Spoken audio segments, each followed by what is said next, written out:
Selamat datang di channel Puskesmas Paripurna. Kali ini kita akan membahas tentang perbandingan kasus. Untuk dua diagnosa seperti di bawah. Panduan praktik klinis. Puskesmas. Dislipidemia. 1. Pengertian, definisi. Dislipidemia adalah kelainan metabolisme lipid yang ditandai dengan peningkatan maupun penurunan fraksi lipid dalam darah. Beberapa kelainan fraksi lipid yang utama adalah kenaikan kadar kolesterol total, kolesterol LDL, dan atau trigliserida, serta penurunan kolesterol HDL. Dislipidemia merupakan faktor risiko terjadinya aterosklerosis sehingga dapat menyebabkan stroke, penyakit jantung koroner, PJK, peripheral arterial disease, PAD, sindroma koroner akut, SK. 2. Anamnesis. Keluhan. Pada umumnya dislipidemia tidak bergejala dan biasanya ditemukan pada saat pasien melakukan pemeriksaan rutin kesehatan, medical check-up. 3. Pemeriksaan fisik. 1. Pemeriksaan tanda-tanda vital. 2. Pemeriksaan antropometri, lingkar perut dan IMT, indeks tubuh. Cara pengukuran IMT, kilogram M2, BB, kilogram, TB2, M. 4. Pemeriksaan penunjang. Pemeriksaan laboratorium memegang peranan penting dalam menegakkan diagnosa. Pemeriksaan yang dilakukan adalah pemeriksaan 1. Kadar kolesterol total. 2. Kolesterol LDL. 3. Kolesterol HDL. 4. Trigliserida plasma. 5. Kriteria diagnosis. Diagnosis ditegakkan berdasarkan anamnesis, pemeriksaan fisik dan penunjang. 6. Diagnosis kerja. Dislipidemia. 7. Diagnosis banding. 8. Penata laksanaan. 1. Penata laksanaan dalam dislipidemia dimulai dengan melakukan penilaian jumlah faktor risiko penyakit jantung koroner pada pasien untuk menentukan kolesterol LDL yang harus dicapai. Berikut ini adalah faktor risiko, selain kolesterol LDL, yang menentukan sasaran kolesterol LDL yang dicapai berdasarkan NCAP-ATP3. Perokok sigaret. Hipertensi, 140-90 mmHg atau sedang mendapat obat antihipertensi. Kolesterol HDL rendah, 40 mg/dl. Jika didapatkan kolesterol HDL 60 mg/dl maka mengurangi satu faktor risiko dari jumlah total. Riwayat keluarga PJK dini yaitu ayah usia 55 tahun dan ibu 65 tahun. Umur pria 45 tahun dan wanita 55 tahun.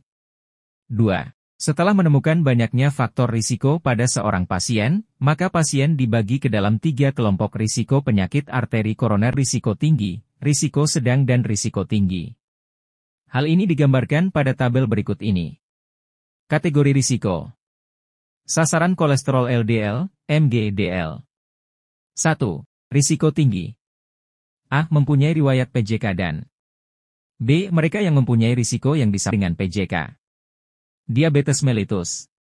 Bentuk lain penyakit aterosklerotik yaitu stroke, penyakit arteri perifer, aneurisma aorta abdominalis. Faktor risiko multiple, 2 faktor risiko, yang mempunyai risiko PJK dalam waktu 10 tahun 20%, lihat skor risiko Framingham.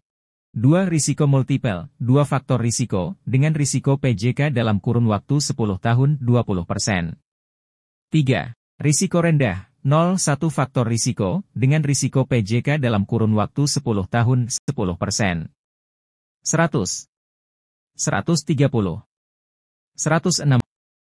3. Selanjutnya penata laksanaan pada pasien ditentukan berdasarkan kategori risiko pada tabel di atas.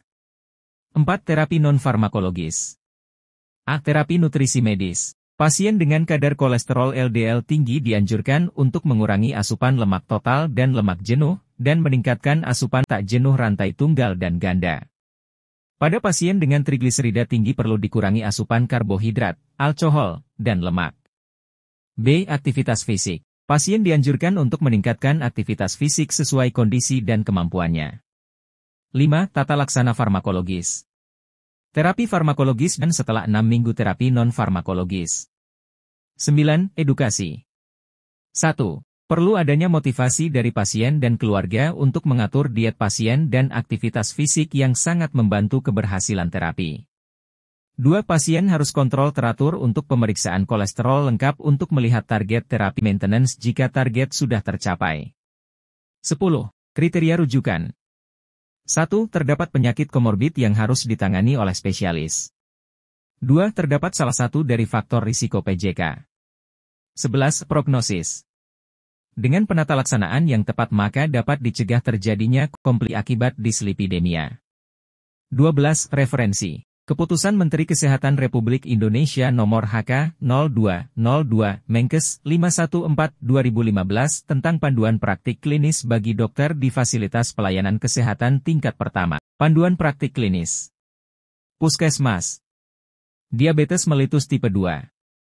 1. Pengertian, definisi. Diabetes mellitus, DM, tipe 2. Menurut American Diabetes Association, adalah kumulan gejala yang ditandai oleh hiperglikemia akibat defek pada kerja insulin, resistensi insulin, dan sekresi insulin atau kedua-duanya. 2. Anamnesis. Keluhan. 1. Polifagia. 2. Poliuri. 3. Polidipsi. 4. Penurunan berat badan yang tidak jelas sebabnya. Keluhan tidak khas. 1. Lemah. 2. Kesemutan, rasa baal di ujung-ujung ekstremitas. 3. Gatal. 4. Mata kabur. 5. Disfungsi ereksi pada pria. 6. Pruritus vulvae pada wanita. 7. Luka yang sulit sembuh. Faktor risiko. 1. Berat badan dan obese, IMT 25 kg M2. 2. Riwayat penyakit DM di keluarga.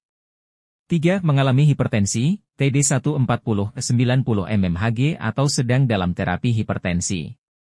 4. Riwayat melahirkan bayi dengan BBL 4000 gram atau pernah didiagnosis DM gestasional. 5. Perempuan dengan riwayat polycystic ovary syndrome. 6. Riwayat GDPT, glukosa darah puasa terganggu, TGT, toleransi glukosa terganggu. 7. Aktivitas jasmani yang kurang. 3. Pemeriksaan fisik. 1. Penilaian berat badan. 2. Penurunan visus, lensa mata buram. 3. Ekstremitas, uji sensibilitas kulit dengan mikrofilamen.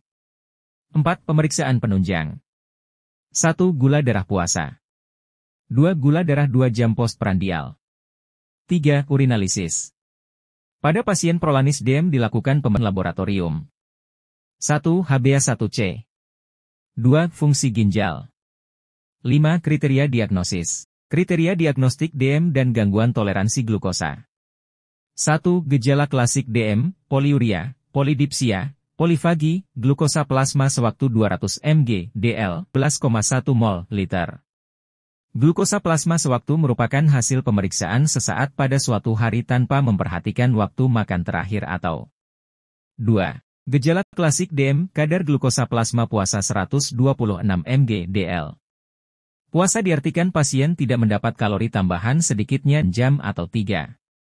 Kadar glukosa plasma 2 jam pada tes toleransi glukosa oral, TTGO, 200 mg, DL, 11,1 mol, liter, TTGO dilakukan dengan standar WHO, menggunakan beban glukosa anhidrus 75 gram yang dilarutkan dalam air. Apabila hasil pemeriksaan tidak memenuhi kriteria normal atau DM, maka dapat digolongkan ke dalam kelompok toleransi glukosa terganggu, TGT, atau gula darah puasa terganggu, GDPT, tergantung dari hasil yang diperoleh. Kriteria gangguan toleransi glukosa. 1. GDPT ditegakkan bila setelah pemeriksaan glukosa plasma puasa didapatkan antara 125 mg, DL, 5, 6, 9 mol, liter. 2. TGT ditegakkan bila setelah pemeriksaan TTGO kadar glukosa plasma 140-199 mg, DL pada 2 jam sesudah beban glukosa 75 gram, 7,8, 11, 1 mol, liter, ya. HbA1c 5,7-6,4%. 6. Diagnosis kerja. Diabetes mellitus tipe 2. 7. Diagnosis banding. Diabetes mellitus tipe 1. 8. Penata laksanaan. Penata laksanaan terapi untuk diabetes mellitus dilakukan modifikasi gaya hidup dan pengobatan, algoritma pengelolaan DM tipe 2. Algoritma diagnosis diabetes mellitus tipe 2. Algoritma pengelolaan diabetes mellitus tipe 2 tanpa komplikasi. Catatan, pemilihan jenis obat hipoglikemik oral, WHO, dan insulin bersifat individual tergantung kondisi pasien dan sebaiknya mengkombinasi obat dengan cara kerja yang berbeda. Dosis WHO. Cara pemberian WHO terdiri dari 1. Wow dimulai dengan dosis kecil dan ditingkatkan secara bertahap sesuai respons kadar glukosa darah, dapat diberikan sampai dosis optimal. 2. Sulfonilurea, 15-30 menit sebelum makan. 3. Metformin, sebelum pada saat sesudah. 4. Penghambat glukosidase, acarbose bersama makan suapan pertama. 2. Edukasi. Edukasi meliputi pemahaman tentang 1. Penyakit DM tipe 2 tidak dapat sembuh tetapi dapat dikontrol.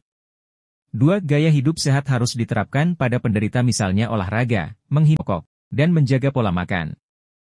3. Pemberian obat jangka panjang dengan kontrol teratur setiap 2 minggu.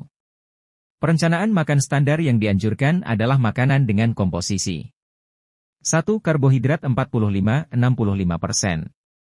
2. Protein 15-20%. 3. 20-25%. Jumlah kandungan kolesterol disarankan 300 mg hari.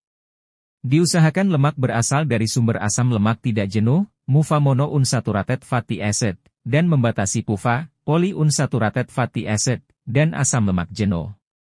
Jumlah kandungan serat 25 g HR, utamakan serat larut. 3. Kriteria rujukan.